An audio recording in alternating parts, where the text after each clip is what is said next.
Hello everyone, welcome to my YouTube channel. आज इस video को लेकर मैं आपको बताना चाहूँगी कि एलएलबी में पास होने के लिए पेपर कैसे लिखें, कौन से क्वेश्चन याद करें, कैसे केसेस लॉज एंड उनकी पूरी व्याख्या, पूरी स्टोरी कैसे याद करें, उन सब के बारे में मैं आपको बताना चाहूँगी। काफ़ी स्टूडेंट्स की ये दिक्कत रहती है कि उनको केस के नाम याद नहीं होते। काफ़ी जनों की ये होती है कि उनको स्टोरी पूरी याद हो जाती है लेकिन केस का नाम याद नहीं होता है, और काफ़ी को केस के नाम याद हो जाते हैं लेकिन उसकी पूरी स्टोरी भूल जाते हैं। तो सबसे पहले ये गलती ना करें, जो केस लिखते हैं अगर उसकी स्टोरी याद नहीं है तो बस केस का नाम लिख के छोड़ दे, और अगर पूरी स्टोरी याद है और केस का नाम याद नहीं है तो केस का नाम नहीं लिखे और पूरी स्टोरी लिख दे और एग्ज़ाम्पल लिख दे आगे, और फिर पूरी स्टोरी को लिख दे।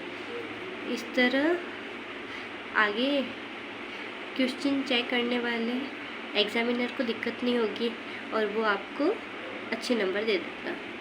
अगर स्टोरी लिखते हैं तो एग्जाम्पल लगा के लिखते हैं तो वो लगभग पूरे मार्क्स देते हैं, और 1-2 मार्क्स केस के नाम के कट कर सकते, इससे ज़्यादा और कुछ नहीं।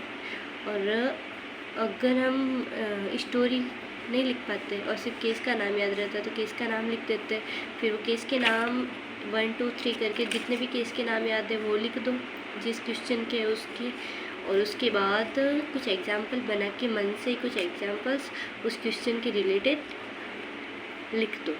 तो इस तरीके से हम लिख सकते हैं एग्ज़ाम में, कॉपी में ऐसे हम सवाल सॉल्व कर सकते हैं।